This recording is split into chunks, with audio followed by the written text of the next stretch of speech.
اللهم صل على سيدنا محمد وعلى آل محمد كما صليت على إبراهيم وعلى آل إبراهيم إنك حميد مجيد.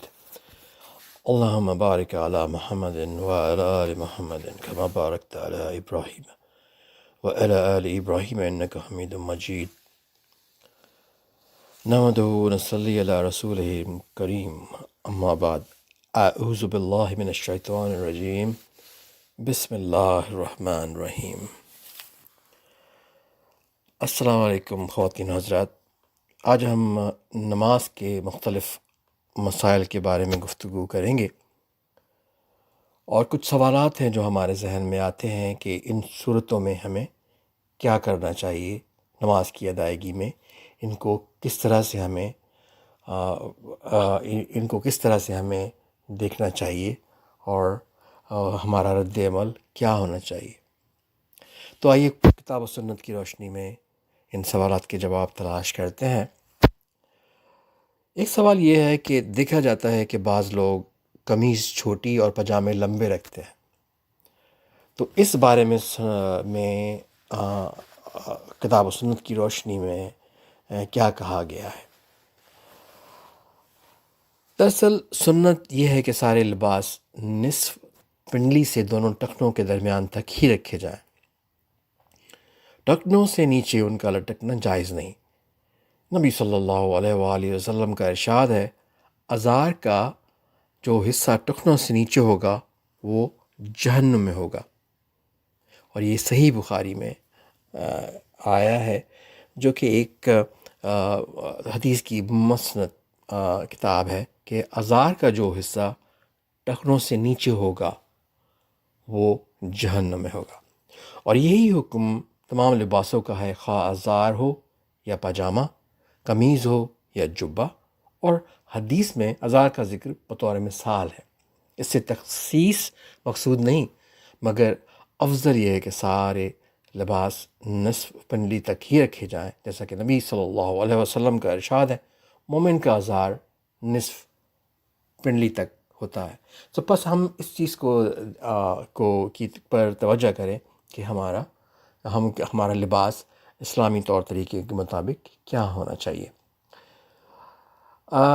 ایک اور سوال ہم سب کے ذہنوں میں آتا ہے کہ اگر پتہ چل جائے کہ تلاش اور جستجو کے بعد بھی نماز غیر قبلہ کی جانب پڑھی گئی ہے، تو ایسی نماز کا کیا حکم ہے.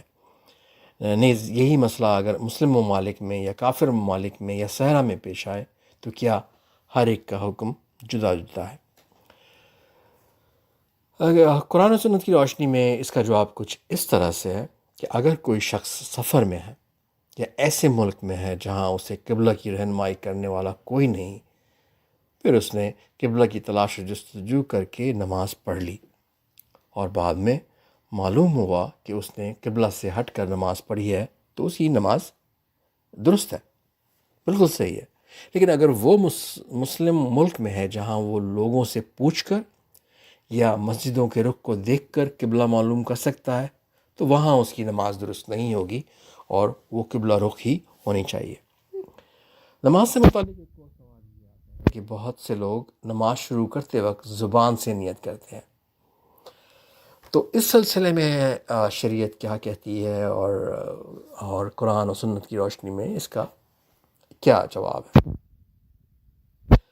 زبان سے نیت کرنے کے لیے شریعت مطہرہ میں کوئی دلیل نہیں. نبی صلی اللہ علیہ وسلم اور آپ کے صحابہ کرام رضی اللہ عنہ نماز شروع کرتے وقت زبان سے نیت کرنا ثابت نہیں. در حقیقت نیت کی جگہ دل ہے. نبی صلی اللہ علیہ وسلم کا ارشاد ہے، اعمال کا دار و مدار نیتوں پر ہے، اور ہر شخص کے لیے وہی ہے جو اس نے نیت کی ہے.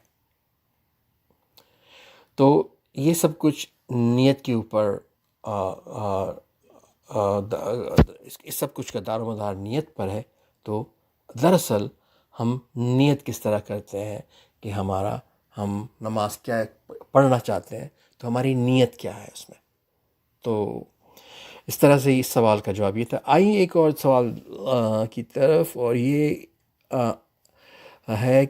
پوچھا گیا ہے کہ دیکھا جاتا ہے کہ بعض لوگ حتیم میں نماز پڑھنے کے لیے کافی بھیڑ بھاڑ کرتے ہیں۔ سوال یہ ہے کہ خانہ کعبہ میں حتیم میں نماز پڑھنا کیسا ہے اور کیا اس کی کوئی فضیلت ہے؟ تو اس سلسلے میں جواب یہ ہے کہ حتیم خانہ کعبہ ہی کا حصہ ہے اور اس میں نماز پڑھنا مستحب ہے، جیسا کہ نبی کریم صلی اللہ علیہ وسلم سے ثابت ہے۔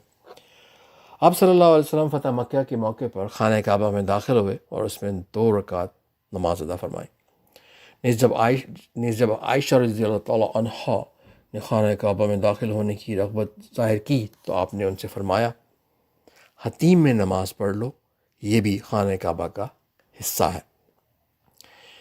یہ حکم نفل نمازوں کا ہے۔ فرض نمازوں کے لیے احتیاط اسی میں ہے کہ حتیم میں نہ ادا کیا جائے، کیونکہ نبی صلی اللہ علیہ وسلم سے یہ عمل ثابت نہیں۔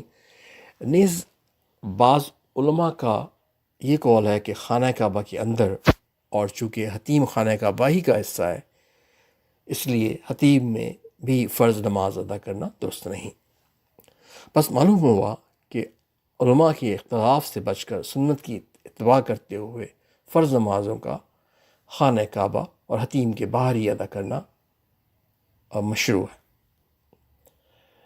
تو خوانی تینوں حضرات، آج کے لیے اتنا ہی، اور آپ اپنا خیال رکھیے گا، اور اللہ تعالیٰ سے دعا ہے کہ ہماری دعائیں قبول کرے اور ہماری خطائیں معاف کرے۔ وآخر دعوانا ان الحمد للہ رب العالمین۔